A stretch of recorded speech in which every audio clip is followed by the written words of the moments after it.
ABP माझाचे Pune प्रतिनिधी मंदार गोंजारी. पत्रकारितेवरती आता टीका होते आहे आणि ती पत्रकारिता स्वतंत्र राहिली आहे का? स्वातंत्र्यानंतर अर्थातच या पत्रकारितेला व्यवसायाचं स्वरूप आलं. सध्या न्यूज म्हणजे फक्त पॉलिटिकलच राहिली आहे का? रिपोर्टिंग आपल्या देशातील, मी देशातील म्हणतोय, हे शिल्लक उरलंय का? हा मोठा प्रश्न विचारला जातोय. त्यात मोठी बातमी होती, एक्सक्लुझिव्ह होती, कारण मी एकमेव होतो की तिथून पटकन लातूरहून निघून इकडे सोलापूरला आलो होतो आणि ती बातमी माझ्या ऑफिसपर्यंत मी पोहोच केली होती आणि ही माझी पत्रकारितेची सुरुवात होती. तर चपला आणि दगडांमध्ये तुम्हालाही एखादं खायला भेटलं का? मी या पॉडकास्टमध्ये सातत्याने म्हणतो आहे की आजची ही जी पत्रकारिता आहे ती अनेक बंधनांनी जखडली गेलेली आहे आणि त्यातून ही पत्रकारिता एक पॉलिटिकल टूल बनलेली आहे. आपण इतकं परखडपणे बोलतो आहे म्हणून मी हे सगळं मांडतो आहे आणि त्यातून झालं आहे काय की लोकांचे प्रश्न, लोकांचे मुद्दे हे या पत्रकारितेमध्ये मांडले जात नाही आहेत. शहरामध्ये अनेक ठिकाणी तोडफोड होते, अनेक ठिकाणी कोयते हल्ले होतात, 20, 21, 22 वर्षांची मुलं गुन्हेगारीकडे आकृष्ट होतात. तर हे का होतं? अर्थात ग्राउंड रिपोर्टिंग कशाला म्हणायचं हाही प्रश्न आहे. म्हणजे एखादा नेता त्याच्या घरून निघाला की त्याच्या पाठीमागे कॅमेरा घेऊन धावणं आणि या नेत्याची गाडी या चौकात पोचली किंवा या नेत्याने हात हलवून लोकांना अभिवादन केलं, याला ग्राउंड रिपोर्टिंग म्हणायचं का? सर, तुम्ही पोर्शेकर ॲक्सिडेंटच्या घटनेचा फॉलोअप कसा घेतला? पहिली माहिती तुम्हाला कशी मिळाली? नमस्कार, मी अलीना मुनीर. कॅमेरा, कलम आणि कंटेंट या पॉडकास्टमध्ये तुमचं स्वागत आहे. आजचा हा एपिसोड खरंच खूप खास असणार आहे, कारण आज आपल्यासोबत आहेत एबीपी माझाचे पुणे प्रतिनिधी मंदार गोंजारी, पत्रकारितेच्या क्षेत्रातील आघाडीचे नाव. सरांना 18 वर्षांपेक्षा जास्त पत्रकारितेच्या क्षेत्रात अनुभव आहेच. तसेच सरांना वृत्तवाहिनी उत्कृष्ट पत्रकार पुरस्कार, best coverage gold for western region पुरस्कारांसारखी पुरस्कारे मिळालेली आहेत. तर चला मग सरांच्या या पत्रकारितेच्या कार्यकाळातील आव्हानांना आणि अनुभवांना जाणून घेण्यासाठी पहिलाच प्रश्न असा की सध्या पत्रकारितेवरती बऱ्याच टीका होत आहेत आणि या टीकांना बघून तुम्ही पत्रकारितेची परिभाषा कशी कराल? नमस्कार. पत्रकारितेवरती आत्ता टीका होते आहे आणि ती पत्रकारिता स्वतंत्र राहिली आहे का या प्रश्नाशी संबंधित आहे. खरं तर आपण आपल्या देशातील पत्रकारितेचा इतिहास पाहिला तर स्वातंत्र्य लढ्यामध्ये या पत्रकारितेचा स्वातंत्र्य लढ्यातील एक महत्त्वाचं साधन म्हणून उपयोग केला गेला. महात्मा गांधी असतील, लोकमान्य टिळक असतील, डॉक्टर बाबासाहेब आंबेडकर असतील, अशा अनेकांनी त्यांचं सामाजिक कार्य, राजकीय लढा हा पुढे नेण्यासाठी या पत्रकारितेचा उपयोग केला आणि त्यावेळी पत्रकारिता एक मिशन म्हणून पाहिली गेली, एक समाजसेवेचं एक साधन म्हणून पाहिली गेली. स्वातंत्र्यानंतर अर्थातच या पत्रकारितेला व्यवसायाचं स्वरूप आलं आणि देशातील जे आघाडीचे उद्योजक आहेत त्या उद्योजकांच्या मालकीचे बरेच माध्यम समूह बनले, पुढे आले. अनेक पत्रकारांनी देखील त्यांच्या पत्रकारितेच्या अनुभवावरती वेगवेगळे माध्यम समूह स्थापन केले आणि पुढे ते देखील मोठ्या प्रमाणात विस्तारले आणि या पत्रकारितेला व्यवसायाचं स्वरूप आलं. आता व्यवसाय म्हटलं की त्याच्यामध्ये फायदा येतो, तोटा येतो, बरोबर? आणि जर तो व्यवसाय फायद्यामध्ये राहिला तरच तो पुढे चालतो. त्यामुळे पत्रकारिता हा व्यवसाय असण्याला काहीच हरकत नाही.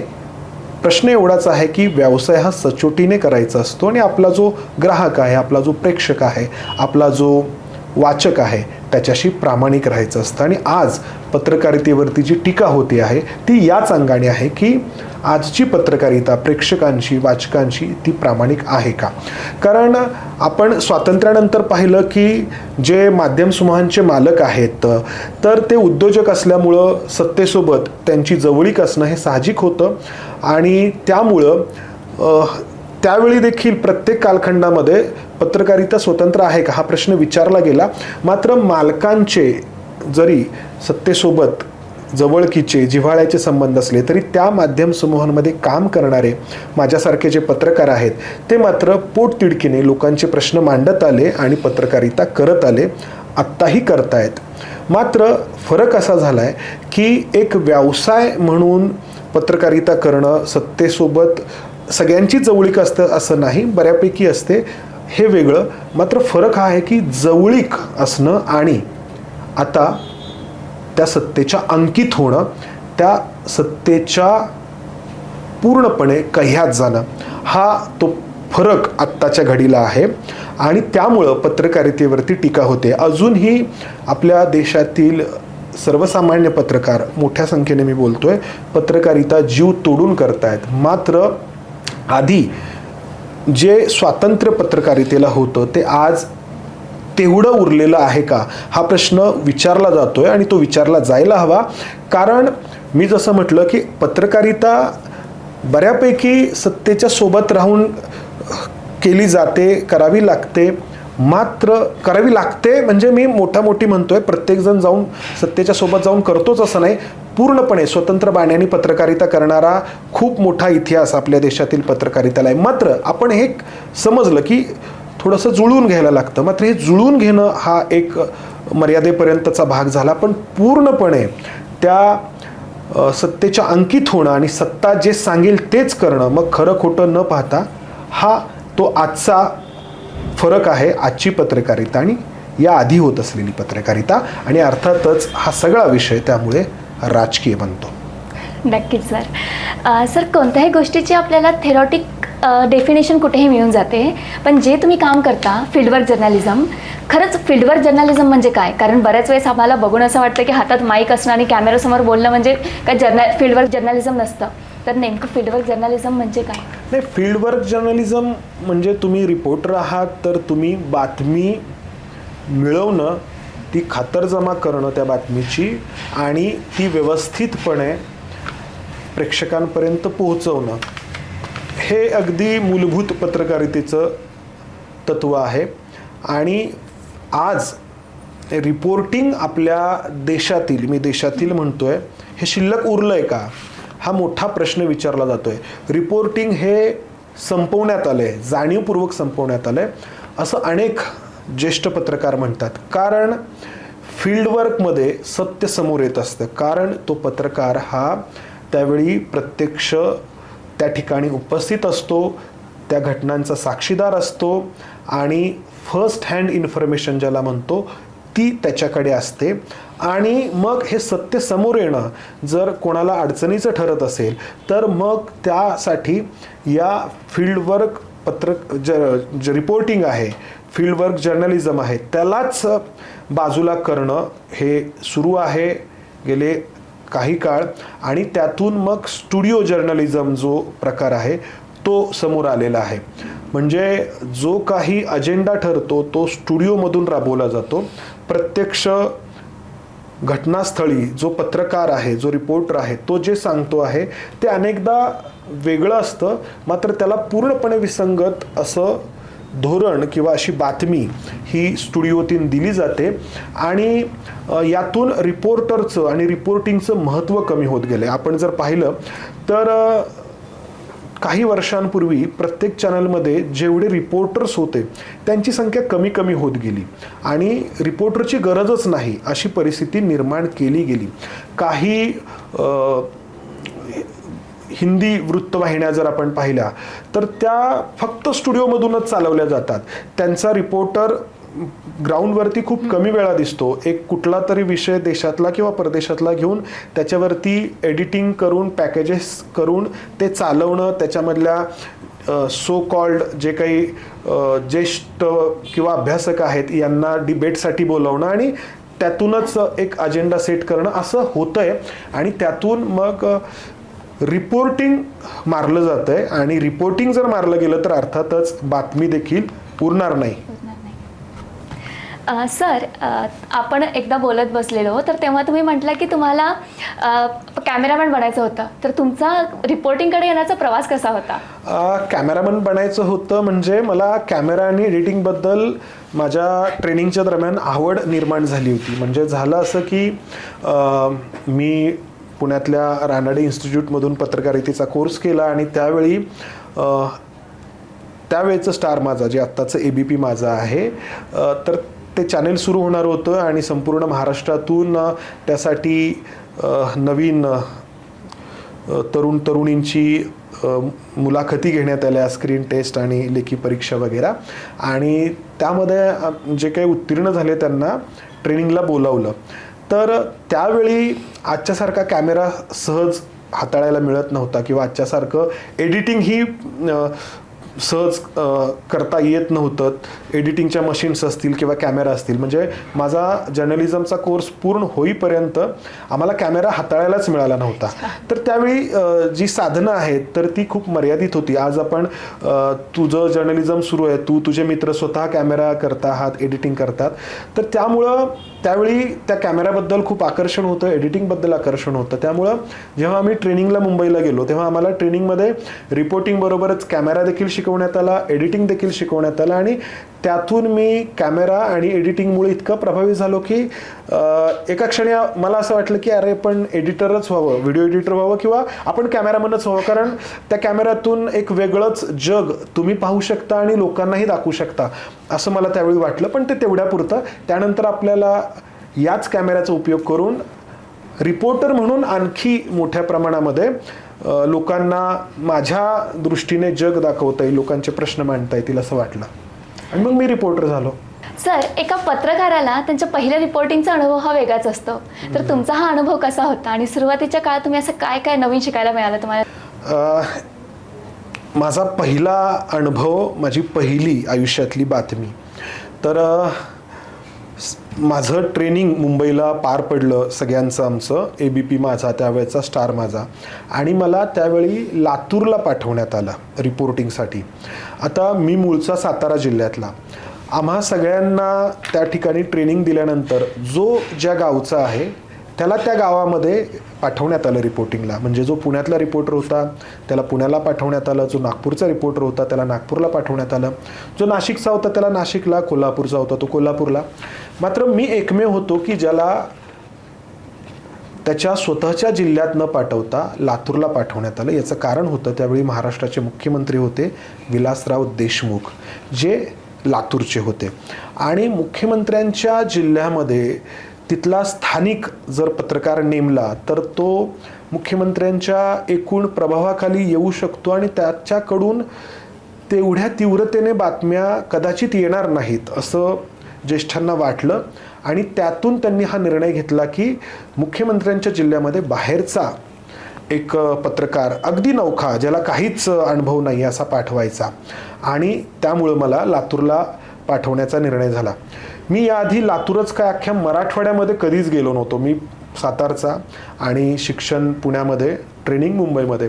तर आमचं ट्रेनिंग झालं, चॅनेल सुरू व्हायला काही दिवस होते, ड्राय रन सुरू होता आणि त्यासाठी मला लातूरला पाठवण्यात आलं. म्हणजे स्टार माझा सुरू व्हायचं होतं, पण स्टार माझाचं जे सिस्टर चॅनेल आहे स्टार न्यूज, आता जे ABP न्यूज आहे, ते त्यावेळी हिंदी जे स्टार न्यूज ABP न्यूज आहे ते त्यावेळी सुरू होतं. तर मला लातूरला पाठवण्यात आलं. मी मुंबईहून माझा कॅमेरा आणि माझं स्टँड आणि सगळं साहित्य घेऊन ट्रॅव्हल्सनी लातूरला पोहोचलो. एक ओळखीचे पत्रकार आहेत तर त्यांच्याकडे मुक्काम केला आणि सकाळी उठलो, आवरून त्यांच्यासोबत बाहेर आलो.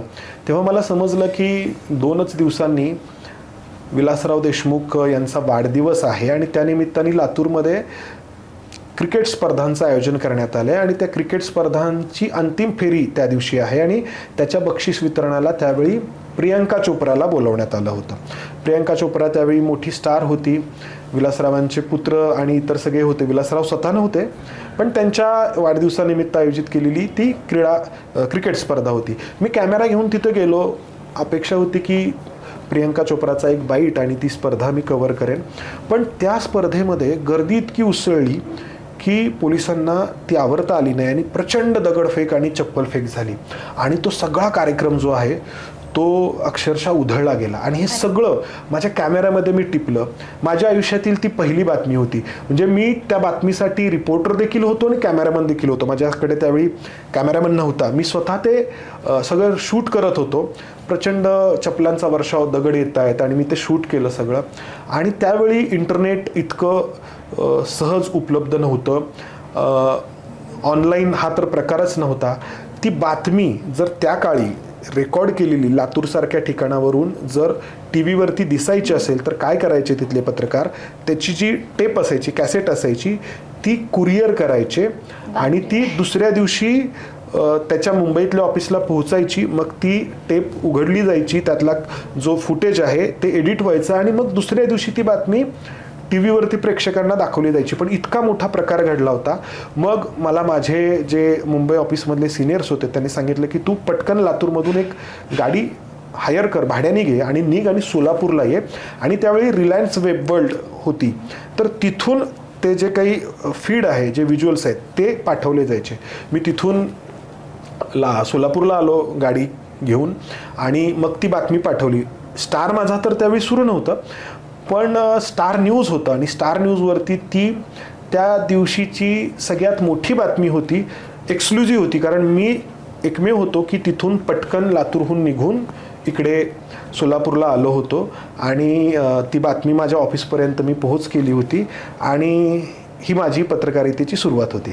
नेहमी सर, त्या चपला आणि दगडांमध्ये तुम्हालाही एखादं खायला भेटलं का? मला नाही लागलं, म्हणजे कदाचित आजूबाजूला पडत होत्या त्या गडबडीमध्ये एखादी लागली असेल, पण मला नाही जाणवलं. म्हणजे लागली असं मला नाही जाणवलं, पण खूप सगळा गोंधळ होता, दंगल सदृश्य परिस्थिती होती, पोलिसांचा लाठीमार सुरू होता, लोक इकडून चप्पल फेकत होते, इकडून दगड फेकत होते, मी शूट करत होतो.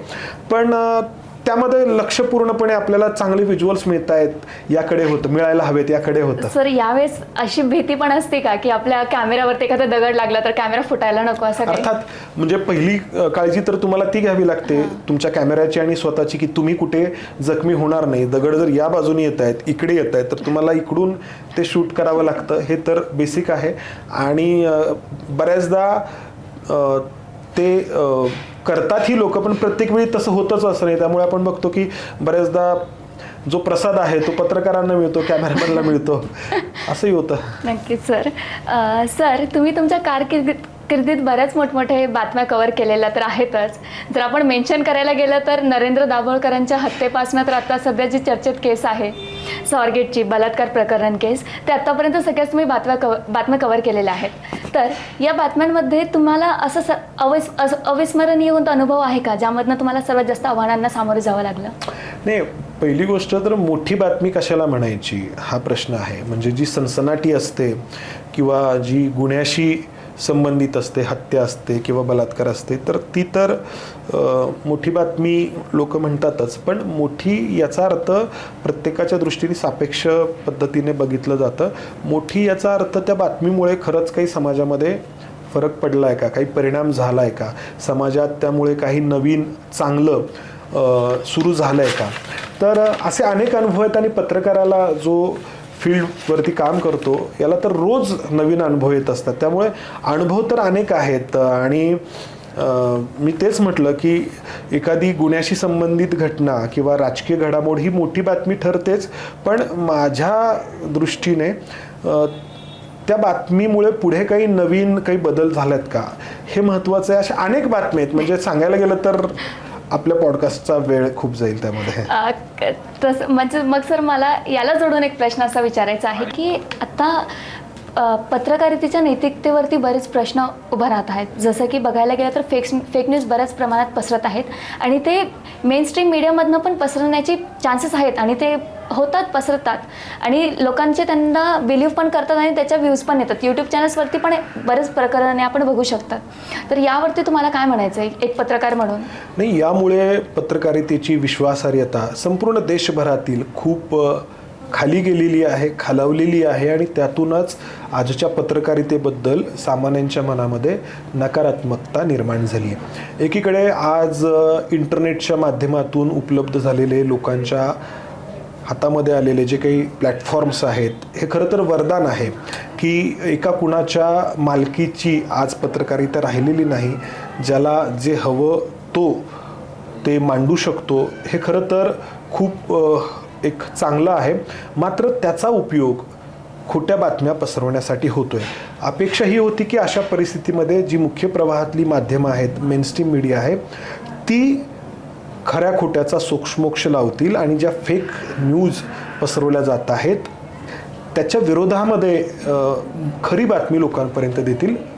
मात्र दुर्दैव असं आहे की ही मुख्य प्रवाहातील माध्यमच अनेकदा खोटी बातमी, फेक न्यूज देण्याचं काम करतायत आणि हे पॉलिटिकल अजेंडा राबवण्यासाठी होतंय. हे स्पष्टपणे म्हणायला हवं. आणि त्यातून अनेकदा हिंसा घडत आहेत, संघर्षाचे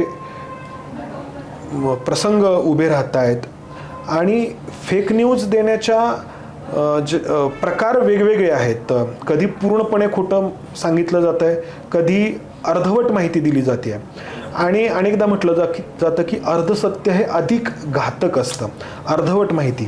तर अशी गाळीव माहिती दिली जाते आहे, सोयीस्कर माहिती दिली जाते किंवा सोयीस्कर माहिती दिली जात नाही आहे आणि त्यातून फेक न्यूज पसरत आहेत आपल्या समाजामध्ये, वेगवेगळ्या घटकांमध्ये. त्यामुळं दरी निर्माण होते आहे आणि जो विकार आहे तो वाढीस लागतो आहे आणि तो विकार वाढीस लागावा, समाजामध्ये विघटन व्हावं, हाच राजकीय अजेंडा ही मुख्य प्रवाहातली माध्यमं सध्या चालवत आहेत. आणि सुरुवातीला आपण जे म्हटलं की जे या माध्यम समूहांचे मालक आहेत तर त्यांना काही मर्यादा आहेत असं आपण समजू शकतो. त्या प्रत्येक काळी होत्या, मात्र या मर्यादांमध्ये राहून देखील पत्रकारिता आपल्याकडे होत आलेली आहे. ज्वाजल्य असा इतिहास आहे आपल्या देशातल्या पत्रकारितेला. मात्र आता या सगळ्याच्या पुढे जाऊन जर जुळवून घेणं वेगळं आणि पूर्णपणे कह्यात जाणं, अंकित होणं आणि कोणाचं तरी माउथपीस होणं, कोणाची तरी एक टूल होणं वेगळं. आणि आज ते टूल म्हणून माध्यमांचा उपयोग होतो आहे असं दुर्दैवाने म्हणावं लागेल. तर परत एक मला याला जोडून एक प्रश्न विचारायचा आहे की आता आपण बघायला गेलं तर TRPसाठी पण बातम्या खूप मोठमोठ्या करून दाखवल्या जात आहेत. इथे क्लिक बेटचा पण बराच खूप मोठा उपयोग होत आहे. तर मग यावरती तुम्हाला काय वाटतं की हे चुकीचं आहे की नाही? नाही, TRPसाठी म्हणून गोष्टी केल्या जातात. तर TRP पूर्णपणे वाईट नाही आहे. म्हणजे मला असा विश्वास आहे की चांगली बातमी जर लोकांना दाखवली तर ती लोक पाहतात आणि चांगल्या बातमीला TRP येत असेल तर ती चांगली गोष्ट आहे. त्यातून आपली पत्रकारिता ही अधिक सुदृढ होत जाईल. मात्र या पत्रकारितेवरती एकीकडे बंधनं आलेली आहेत आपण ज्याची चर्चा करतो आहोत आणि दुसरीकडे TRP हवा आहे.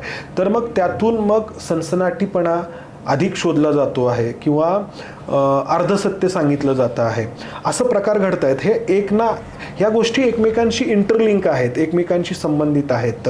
माझा इतक्या वर्षांचा अनुभव असा सांगतो की जर तुम्ही चांगली बातमी दिली तर ती लोकांना आवडते, त्या बातमीला TRP देखील येतो, त्या चॅनेलला देखील TRP येतो आणि ते चॅनेल चांगलं चालतं देखील. स्वतंत्रपणे पत्रकारिता त्या चॅनेलमधल्या लोकांना करता येते. मात्र जर ही अशी बंधनं आली तर मग TRPसाठी वेगळ्या काही गोष्टी कराव्या लागतात आणि त्यातून हे सगळे प्रकार होत जातात. दुसरा जो मुद्दा म्हटला की आत्ता थंबनेल वेगळा असतो, शीर्षक वेगळं असतं आणि आतमध्ये कंटेंट जो आहे तो वेगळा असतो. याला शुद्ध फसवणूक म्हणतात तुमच्या प्रेक्षकांची, तुमच्या वाचकांची. आणि ही फसवणूक फार काळ चालत नाही, कुठली फसवणूक फार काळ चालत नाही. जेव्हा लोकांना कळतं की हे काही विश्वासार्ह नाहीत कारण शीर्षक एक देतात आणि आतमध्ये कंटेंट भलताच आहे, तर काही काळाने लोक येणं त्या पोर्टलवरती किंवा त्या यूट्यूब चॅनलवरती हळूहळू कमी होत जातं. आणि आज आपण तेच पाहतो आहोत, लोकांनी मुख्य प्रवाहातील माध्यमांवरची विश्वासार्हता कमी झाल्यानंतर आपले पर्याय शोधलेले आहेत. म्हणजे यूट्यूबर्स इतके आहेत, वेगवेगळ्या प्रकारचे आहेत. त्याचं कारणच मुळामध्ये हे आहे की मुख्य प्रवाहातला जो मीडिया आहे तो आपलं काम इमाने इतबारे करत नाही असं लोकांना वाटतंय. म्हणून लोक त्यांची गरज भागवण्यासाठी या यूट्यूबर्सकडे वळालेले आहेत. सर, मला तुम्हाला पुढचा प्रश्न असा विचारायचा आहे की इंटरनेट आल्यामुळे पत्रकारितेमध्ये बरेच चेंजेस बघायला दिसतात आपल्याला. आपण आता मोबाईल उघडलं की लगेच आपल्यापर्यंत बातम्या पोहोचतात इझिली. तर पत्रकारितेच्या क्षेत्रात कसं हे चेंज म्हणजे मोठ्या प्रमाणात घडलं इंटरनेटच्या आधी आणि इंटरनेटच्या नंतर?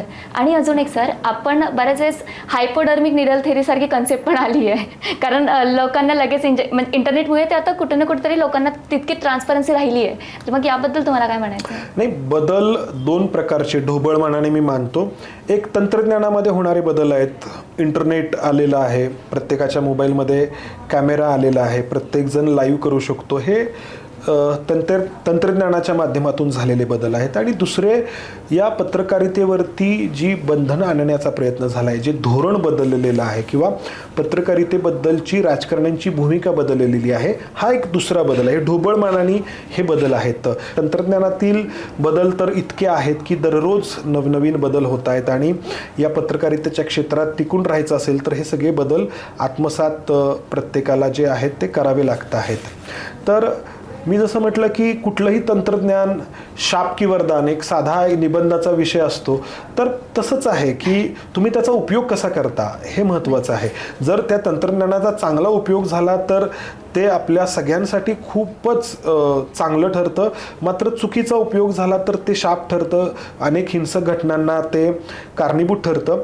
त्यामुळं नवनवीन हे सगळे जे काही बदल होत आहेत, पण त्याच्यातून एक असं जाणवतं आहे की जेव्हा इलेक्ट्रॉनिक मीडिया आला तेव्हा असं म्हटलं गेलं की प्रिंट मीडिया संपतो की काय, किंवा आता डिजिटल मीडिया आला त्यावेळी असं म्हटलं गेलं की इलेक्ट्रॉनिक मीडिया संपतो की काय, किंवा आता डिजिटलमध्ये सुद्धा इतके वेगवेगळे प्लॅटफॉर्म आलेत, पण संपत कोणीच नाही आहे.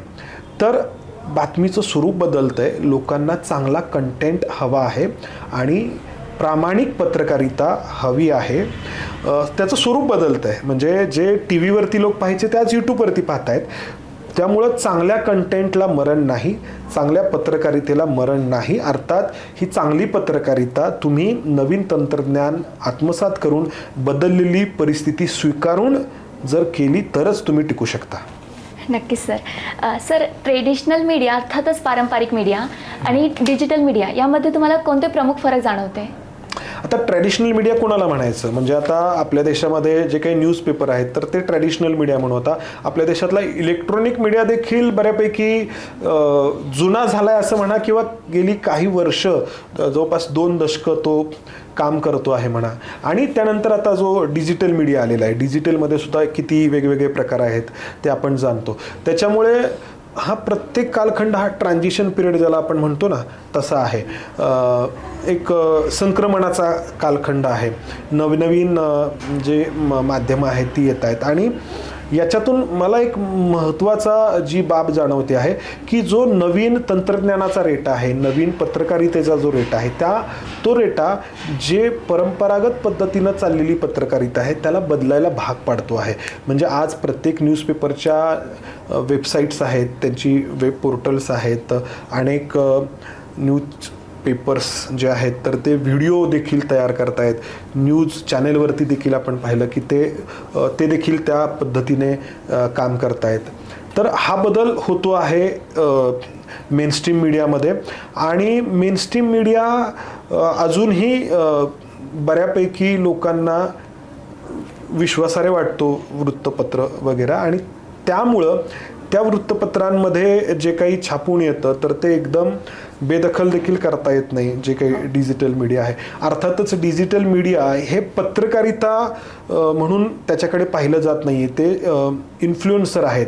पत्रकारितेसाठी तो माध्यम समूह रजिस्टर असणं आवश्यक असतं आणि जेव्हा तो माध्यम समूह रजिस्टर होतो, एखादा न्यूजपेपर किंवा एखादी वृत्तवाहिनी, तर त्याला पत्रकारितेची सगळी बंधनं लागू होतात आणि त्या नियमांच्या चौकटीमध्ये त्या माध्यम समूहाला काम करावं लागतं, त्या न्यूजपेपरला किंवा त्या न्यूज चॅनेलला. याच्या उलट यूट्यूबर्स असतील किंवा बाकीचे सोशल मीडिया प्लॅटफॉर्म्सवरती काम करणारे असतील, यांना अशी बंधनं नाही आहेत आणि त्यामुळं ते हवं तर करू शकतात. प्रश्नचिन्ह देऊन, क्वेश्चन मार्क देऊन, काहीही थंबनेल देऊन कोणताही विषय त्यांना हवा तसा ते वापरू शकतात.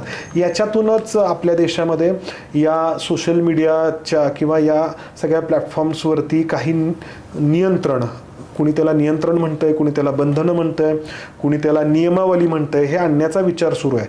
आता याच्यामध्ये पुन्हा 2 भाग आहेत की जर कोणी काही पसरवतंय आणि त्याच्यातून समाजामध्ये जर अनरेस्ट किंवा गोंधळ निर्माण होतोय तर त्याच्यावरती बंधनं यायला हवीत. मात्र हे करत असताना या माध्यमांवरतीच जर बंधनं आली की आज पत्रकारिता तेवढी स्वतंत्र राहिलेली नाही, म्हणून तुम्ही यूट्यूबकडे प्रेक्षक जे आहेत ते वळलेले आहेत आणि मग तिथल्याही स्वतंत्र पत्रकारांवरती जर बंधनं आली तर मग काय. अशा दोन्ही बाजू आहेत. नजीकच्या काळामध्ये यावरती मोठा निर्णय होईल असं मला वाटतं. सर, मागची एक घटना होती काही दिवसांआधीची. एक फेमस अँकर होती, तिने श्री जिनपिंगला 11 जिनपिंग म्हणून उच्चार केला होता. ॲक्च्युली ते एक्स आणि आय श्रीचं उच्चार तिला काय वाटलं की 11 आहे आणि ते उच्चार केला तसं. तर त्यामुळे काय झालं, तिला बडतर्फ करण्यात आलं. तर अशा जेव्हा आपण मोठ्या बातम्या किंवा न्यूज कव्हर करतो तर तेव्हा आपण कोणत्या बाबी लक्षात घ्यायला हव्यात की आपण चुका करू नये? आता ज्या अँकर बाबत तू विचारते आहेस तर त्या अँकरच्या त्या सगळ्या प्रकरणाबद्दल मी बोलणार नाही. तो तिचा वैयक्तिक प्रश्न आहे आणि तिला कामावरून काढणं हा त्या माध्यम समूहाचा प्रश्न आहे. मी फक्त माझ्या अनुभवातून एवढंच सांगेन की जी पत्रकारितेसमोरील आव्हानं, मी जे म्हटलं ना की आव्हानं म्हणजे काय असतात, तर योग्य माहिती स्वतः मिळवणं, ती वेळेत मिळवणं हे सगळ्यात मोठं आव्हान आहे. लोकांना काय वाटतं, पत्रकारांच्या समोरची आव्हानं म्हणजे काय, कुणीतरी धमक्या देतं आहे, कुणीतरी हल्ले करतं आहे किंवा कुणीतरी तुम्हाला काहीतरी आमिष दाखवतं आहे किंवा काहीतरी दबाव आणतं. ही तर आव्हानं आहेतच. मात्र तुम्ही स्वतः जेव्हा अंतर्मुख होता तेव्हा सगळ्यात पहिलं मला रोज सकाळी उठल्यानंतर जाणवतं की आपल्याकडून चूक होता कामा नये. तरी होते, झालेल्या आहेत. काम करताना चुका ह्या होणार, पण त्या चुका होऊ देऊ नयेत यासाठी म्हणून तुम्ही सजग राहणं हे सगळ्यात मोठं आव्हान आहे. आणि आज मला दुर्दैवाने हे जाणवतं की या सगळ्याकडे तेवढं गांभीर्याने पाहिलं जात नाही. म्हणजे चुका झाल्या तर जो खरा पत्रकार आहे आणि त्याच्या खरा संवेदनशील पत्रकार आहे आणि त्याच्या हातून जर त्या दिवशी चूक झाली बातमीच्या तपशिलामध्ये, बातमी देण्यामध्ये, तर त्याला रात्री झोप येत नाही. हा माझा अनुभव आहे. पण आज ही एक ॲटिट्यूड दिसतो की ठीक आहे ना, काय आहे, मला कोण विचारणार आहे. आणि चूक होणं हे आपण मान्य करू, माणूस आहे, चूक होणार. पण ती चूक स्वतः कबूल करणं, ती पुन्हा होऊ नये यासाठी मी सजग राहिलं पाहिजे असं स्वतःला बजावणं एक भाग. आणि दुसरीकडे दुसरी जी प्रवृत्ती, मला कोण विचारणार आहे, ही प्रवृत्ती घातक आहे आणि ही प्रवृत्ती अधिक पुढे जाऊन मोठा अपघात घडवते. सर, सध्या न्यूज म्हणजे फक्त पॉलिटिकलच राहिली आहे का? कारण आपण बघायला गेलं तर बरेच मोठमोठे मुद्दे अजून उद्भवतात, जसं की बेरोजगारी, जलसंपत्ती कमी होत आहे, परत हवामान प्रदूषण वाढत आहे. तर या सर्वांमध्ये हवी तितकी चर्चा होत नाही. असं का? आणि पत्रकारितेच्या अनुषंगाने आपण यावरती काही प्रकाश टाकू शकतो का या मुद्द्यांवरती? मी या पॉडकास्टमध्ये सातत्याने म्हणतो आहे की आजची ही जी पत्रकारिता आहे ती अनेक बंधनांनी जखडली गेलेली आहे आणि त्यातून ही पत्रकारिता एक पॉलिटिकल टूल बनलेली आहे. आपण इतकं परखडपणे बोलतो आहे म्हणून मी हे सगळं मांडतो आहे.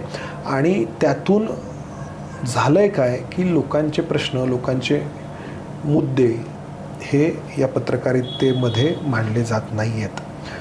बेरोजगारीचा प्रश्न असेल, असंख्य प्रश्न आहेत, गावोगावच्या पाण्याचा प्रश्न आहे किंवा गुन्हेगारीचा प्रश्न आहे, आपल्या शिक्षण व्यवस्थेमध्ये जे काही सुरू आहे. आज इतकं महाग झालेलं आहे शिक्षण, प्रत्येकाला ते परवडत नाही आहे.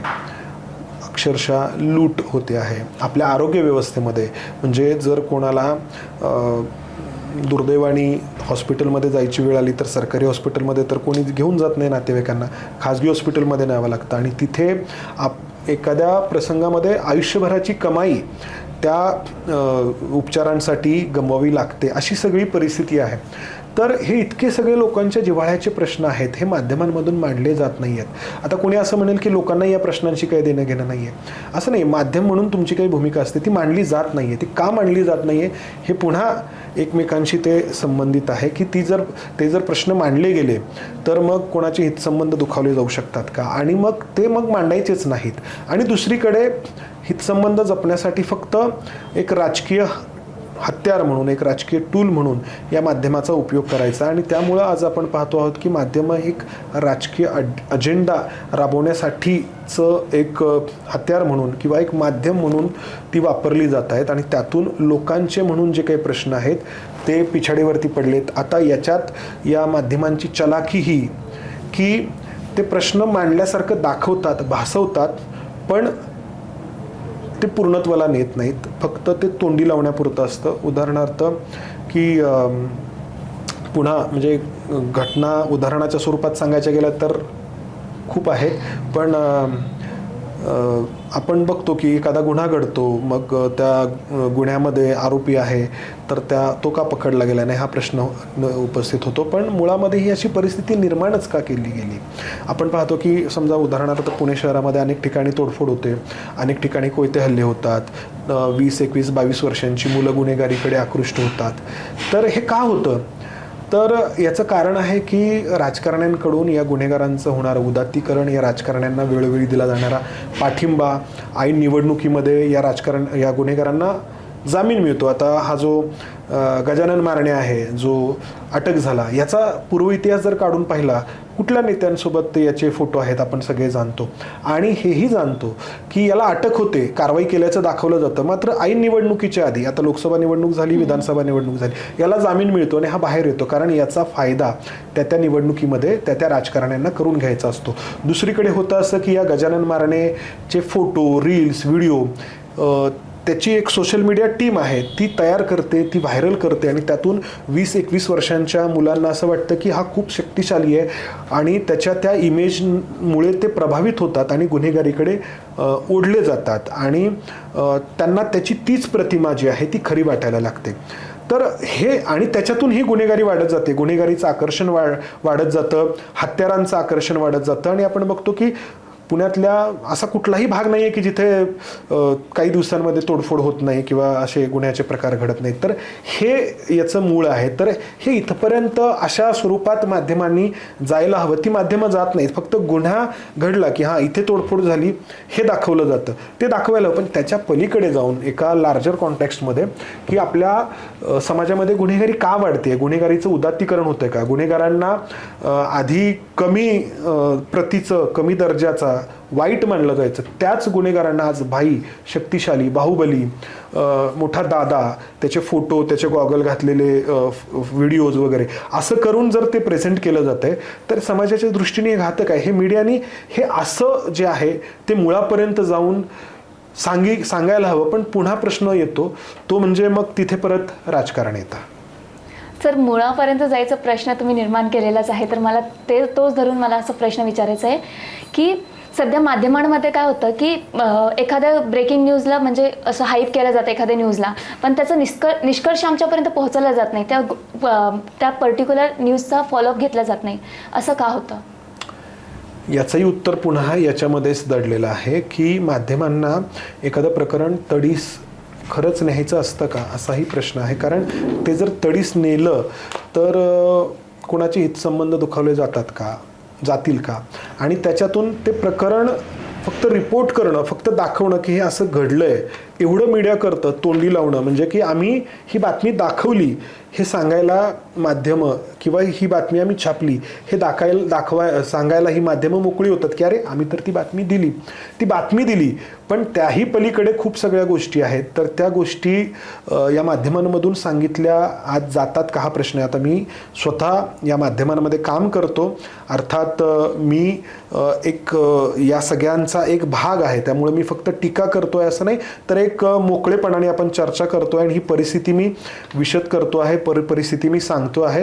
त्यामुळे मी फक्त टीकाच करतो आहे आणि मी स्वतः ग्रेट समजतो असं अजिबात नाही. ही परिस्थिती मी सांगण्याचा प्रयत्न करतो आहे की पूर्ण खोलामध्ये जाऊन ही माध्यमं सांगत नाही आहेत गोष्टी, त्याचं विश्लेषण अपेक्षित आहे, कंटेंट ज्याला म्हणतो ती करत नाही आहेत, आणि म्हणून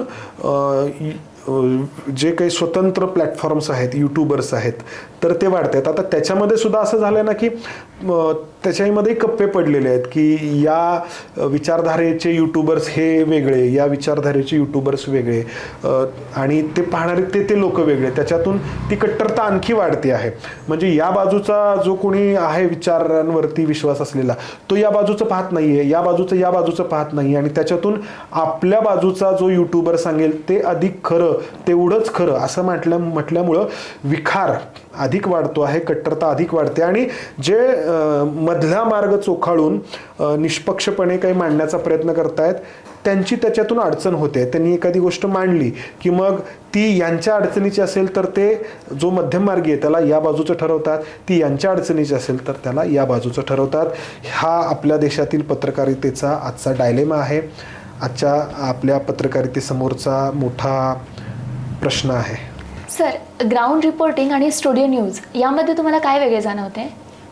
मगाशी आपण याच्यावरती बोललेलो आहोत की ग्राउंड रिपोर्टिंग हे अधिक फर्स्ट हँड इन्फॉर्मेशन हातामध्ये असल्यामुळं सत्याच्या अधिक जवळ जाणार असतं आणि स्टुडिओमध्ये त्याच्यावरती प्रक्रिया होऊन घोटीव अशी बातमी प्रेक्षकांपर्यंत जाणं अपेक्षित असतं. दोन्हीही अर्थात फील्ड रिपोर्टिंगही तेवढंच महत्त्वाचं आहे आणि त्यातून जी काही माहिती रिपोर्टर देतो त्यावरती प्रक्रिया करून व्यवस्थित छान एडिट करून ती स्टुडिओमधून प्रेक्षकांपर्यंत जाणं हे अपेक्षित आहे. काही वर्ष हे खूप छान पद्धतीनं होत होतं. मात्र आता झालं आहे असं की स्टुडिओमधूनच रिपोर्टिंगही केलं जातं किंवा चॅनेल हे स्टुडिओमधूनच चालवलं जातं आणि त्याचं कारण आहे की ग्राउंड रिपोर्टिंगला जर तुम्ही प्राधान्य दिलं तर खूप अशी माहिती समोर येते की जी कोणाला तरी अडचणीची ठरते आणि त्याच्यामुळं ती माहिती न दाखवता आम्ही बातमी दाखवतो आहोत असं भासवण्यासाठी स्टुडिओमधूनच अजेंडा ठरवला जातो. स्टुडिओमध्ये अँकर असते आणि त्यानंतर चर्चा करण्यासाठी डिबेट करण्यासाठी म्हणून काही सो कॉल्ड तज्ज्ञ बोलवले जातात किंवा राजकीय प्रवक्ते बोलवले जातात आणि तो विषय पुढे नेला जातो आणि फक्त तोंडी लावायला म्हणून जो रिपोर्टर ग्राउंडवरती आहे त्याचं एक छोटंसं लाईव्ह वगैरे केलं जातं. हे मी हिंदी वृत्तवाहिन्यांबाबत अधिक सांगतो आहे. मराठी वृत्तवाहिन्यांच्या बाबतीमध्ये चांगली परिस्थिती आहे. अजूनही जे ग्राउंड रिपोर्टिंग आहे त्याला महत्त्व आहे. अर्थात ग्राउंड रिपोर्टिंग कशाला म्हणायचं हाही प्रश्न आहे. म्हणजे एखादा नेता त्याच्या घरून निघाला की त्याच्या पाठीमागे कॅमेरा घेऊन धावणं आणि या नेत्याची गाडी या चौकात पोचली किंवा या नेत्याने हात हलवून लोकांना अभिवादन केलं याला ग्राउंड रिपोर्टिंग म्हणायचं का? किंवा अमुकनी याची भेट घेतली किंवा अमुक तमुकनी त्याच्यावरती टीका केली याला ग्राउंड रिपोर्टिंग म्हणायचं का? हा प्रश्न प्रामाणिकपणे विचारण्याची गरज आहे. ग्राउंड रिपोर्टिंग याचा अर्थ तिथली परिस्थिती तिथली सत्यता ही प्रेक्षकांपर्यंत मांडली जाणं. आज माध्यमांमधले रिपोर्टर कॅमेरामन ग्राउंडवरती तर दिसत आहेत, रस्त्यावरती काम करताना दिसत आहेत, अगदी अडचणीच्या ठिकाणी जाऊन काम करताना दिसत आहेत. मात्र ते दिसत आहेत पण त्यातून जी माहिती प्रेक्षकांना अपेक्षित आहे ती त्या प्रेक्षकांपर्यंत जाते आहे का व्यवस्थित हा प्रश्न आहे. आणि त्याचमुळं एकीकडे 24 तास चालवल्या जाणाऱ्या या वृत्तवाहिन्या आणि दुसरीकडे यूट्यूबर्स देखील वाढत आहेत. हे यूट्यूबर्स काय करत आहेत बऱ्यापैकी ज्या वृत्तवाहिनीवरती न्यूज चॅनलवरती बातम्या आलेल्या आहेत तीच माहिती घेत आहेत किंवा पेपरला जी काही माहिती छापून आलेली आहे तीच माहिती घेत आहेत आणि व्यवस्थित त्याच्यावरती प्रक्रिया करून एडिट करून व्यवस्थित ती स्क्रिप्ट करून ती लोकांसमोर मांडतायत आणि लोकांना ते हवं आहे. याचा अर्थ की आज मेनस्ट्रीम मीडियामध्ये ग्राउंड रिपोर्टिंगच्या नावाखाली जे काही सुरू आहे ते प्रेक्षकांसाठी पुरेसं नाही आणि त्याचाच परिणाम म्हणून जे टाईम बाउंड नाही आहेत यूट्यूबर्स त्यांची चलती आहे. सर, पत्रकारितेची कोणती बाजू तुम्हाला आवडते? बाजू अशा कोणत्या म्हणजे पत्रकारिता ही पत्रकारिता अशी कोणती अशी त्याची बाजू एक आहे दुसरी आहे तिसरी आहे असं मला वाटत नाही. पत्रकारिता बहुउद्देशीय आहे. पत्रकारिता लोकांचे प्रश्न मांडण्यासाठी आहे, अन्यायाच्या विरोधामध्ये वाचा फोडण्यासाठी आहे आणि त्याचबरोबर ती समाजातील जी सज्जन शक्ती आहे, समाजात जे काही चांगलं घडतं आहे त्याला एक व्यासपीठ देण्यासाठी देखील आहे. म्हणजे आपण वाईटाला वाईट म्हणणं जसं महत्त्वाचं असतं तसं चांगल्याला चांगलं म्हणणं देखील महत्त्वाचं असतं. आज खूप नकारात्मक पद्धतीनं पत्रकारितेकडे पाहिलं जातं आहे. किंबहुना पत्रकारितेमध्ये नकारात्मक बातम्यांची संख्या जास्त आहे. अर्थात नकारात्मक बातम्या लोकांना अधिक त्याच्यामध्ये रस असतो त्या जाणून घेण्यामध्ये त्यामुळे जास्त दिल्या जातात. मग त्या गुन्ह्यांच्या असतील किंवा राजकीय घडामोडींच्या असतील आणि जसं की तू मगाशी विचारलं त्याच्यामुळं समाजामध्ये काही चांगलं घडतच नाही आहे का असंही लोक विचारत आहेत की हे फक्त न्यूज चॅनल काहीतरी हा एक नेता सकाळी पत्रकार परिषदेमध्ये काहीतरी आरोप करतो आणि दुसऱ्या पक्षाचा नेता त्याला काहीतरी उत्तर देतो, मग हा शिवीगाळ करतो तो शिवीगाळ करतो आणि ह्यामध्येच सगळा मीडिया गुंतून पडलेला आहे असं सर्वसाधारणपणे आज लोकांचं या मीडियाबद्दलचं निरीक्षण आहे आणि ते पूर्ण चुकीचं आहे असं मी म्हणणार नाही. आणि त्याच्यामुळं असं झालं आहे की आपल्या समाजात फक्त नकारात्मकच काही घडतं आहे का, चांगलं घडत नाही आहे का? तर कुठलाच कालखंड असा नसतो की ज्या कालखंडामध्ये फक्त नकारात्मकच घडतं किंवा फक्त चांगलंच घडतं सकारात्मकच घडतं. दोन्ही बाजूच्या गोष्टी घडत असतात. तर आज मला असं वाटतं की या सगळ्या वातावरणामध्ये म्हणजे आधीपेक्षा कधी नव्हे ते सकारात्मक गोष्टी अधिक मांडण्याची गरज आहे. समाजाची जी काही एक विवेकशीलता आहे, समाजाचा जो एक सारासार विवेक आहे, त्याला आव्हान जर तुम्ही केलं तर तो जागृत होतो, तो प्रतिसाद देतो, हे मी अनुभवतो. अर्थात कोणी याला भाबडेपणा देखील म्हणेल, मात्र हे करत राहायला हवं. यामध्येच त्या पत्रकाराचा संयम सामावलेला असतो. एक उदाहरण जर द्यायचं झालं तर इतकं सगळं घडतं आहे, इतका सगळा कोलाहल आहे. तर काही काळापूर्वी मराठीतले एक उत्तम लेखक आहेत, उत्तम बंडू तुपे आहेत, म्हणजे होते. उत्तम बंडू तुपे कादंबरीकार, कथाकार, त्यांच्या अनेक कादंबऱ्यांवरती चित्रपट देखील निघाले. पण उतार वयामध्ये ते आणि त्यांच्या पत्नी खूप हलाखीचं जीवन जगत होते.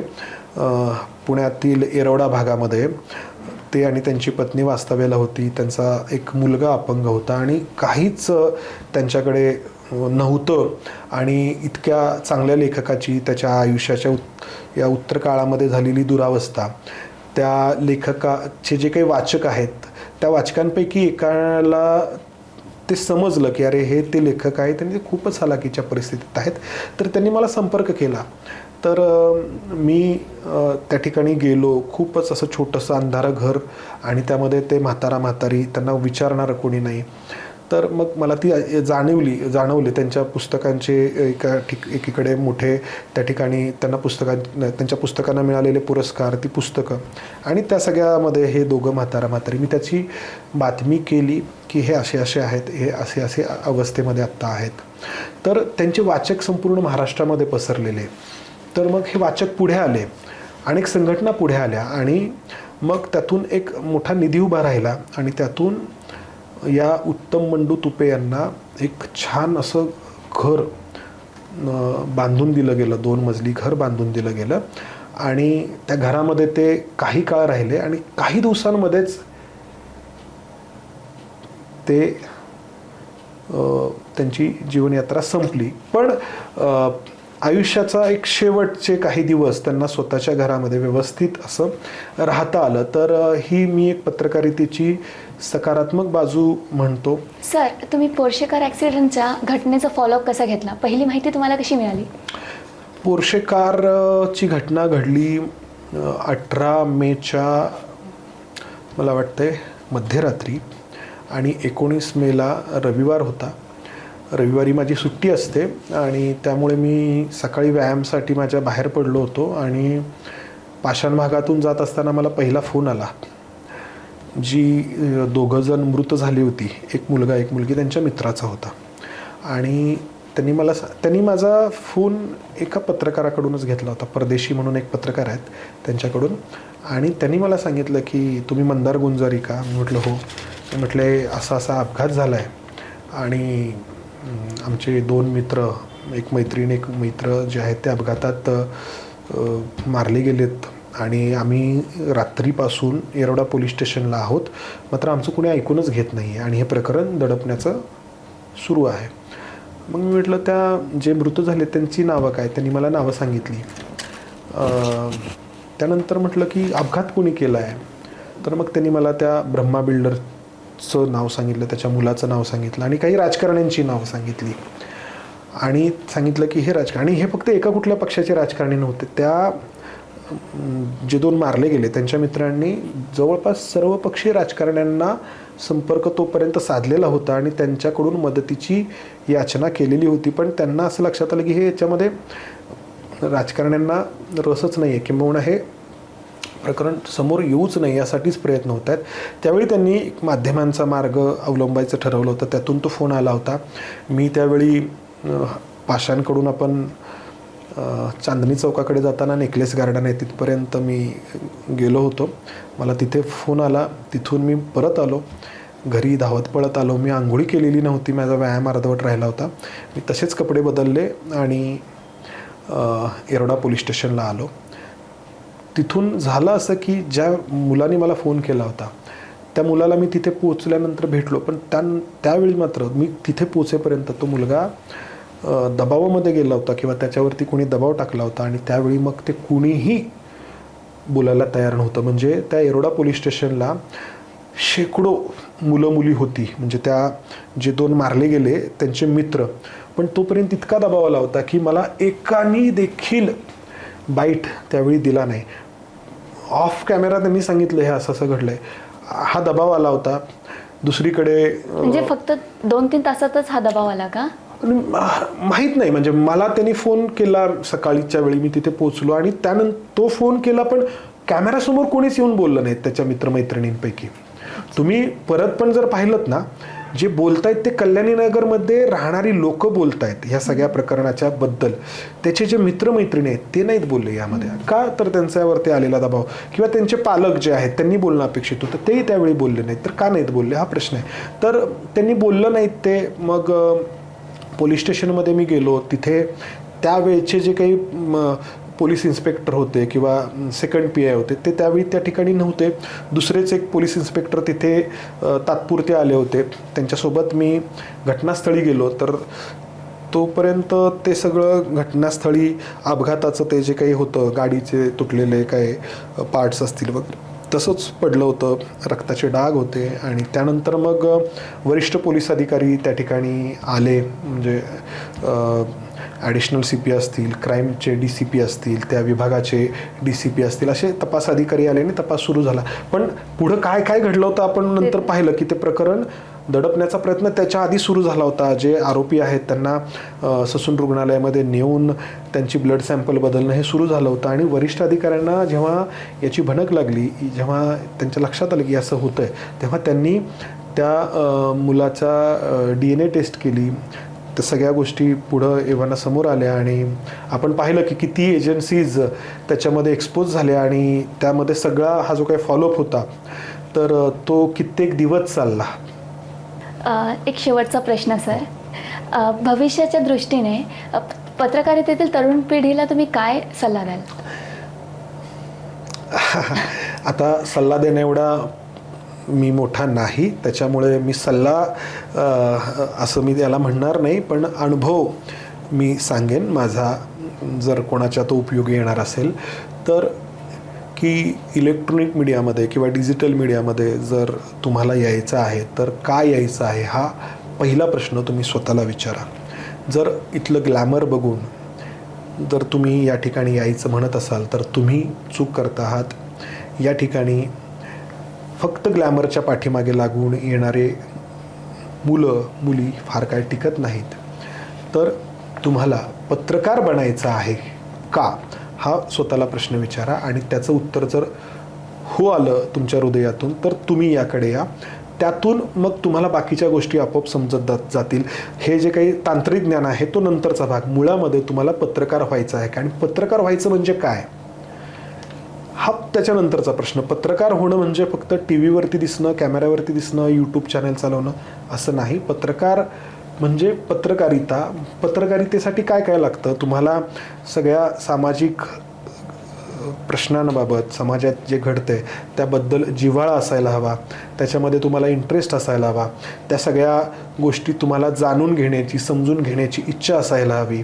आणि पत्रकारिता ही लोकउपयोगी आहे जरी तो व्यवसाय असला.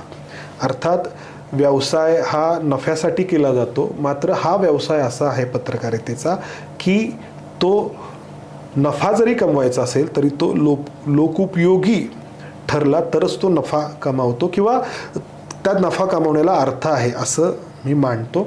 तर या प्रश्नाचं उत्तर जर हो आलं की मला पत्रकारिता करायची आहे तर मग तुम्ही याकडे या. कशी करायची, बदललेल्या परिस्थितीनुसार, बदललेल्या तंत्रज्ञानानुसार स्वतःला कसं अपडेट करायचं, कसं स्वतःला बदलत ठेवायचं हे त्यानंतर तुम्ही पुढे ठरवा. मात्र तुम्हाला जे काही मूळ आहे की मला खरंच पत्रकारिता करायची आहे का, मला ह्या सगळ्या गोष्टींमध्ये इंटरेस्ट आहे का, लोकांचे प्रश्न मांडावे असं मला वाटतं आहे का, तरच तुम्ही या. अन्यथा तुम्ही पत्रकारितेत फार काळ टिकू शकणार नाही. इथे तुम्ही तुमचा वेळ वाया घालवाल. नक्कीच सर. आजच्या या संवादातून आपण पत्रकारितेच्या विविध पैलूंवर प्रकाश टाकलाच आहे. मंदार सरांच्या अनुभवातून आपण मीडियाची ताकद, जबाबदारी याविषयी खूप काही शिकू शकलो. पत्रकारिता ही केवळ व्यवसाय नसून ती सत्याचा शोध घेण्याची आणि समाजाला योग्य माहिती पोहोचवण्याची जबाबदारी आहे. या चर्चेसाठी मंदार सर आपले मनःपूर्वक आभार. तसेच तुम्हा सर्वांना सांगू इच्छिते, जर हा एपिसोड आवडला असेल तर प्लीज लाईक, सबस्क्राईब आणि शेअर करायला विसरू नका.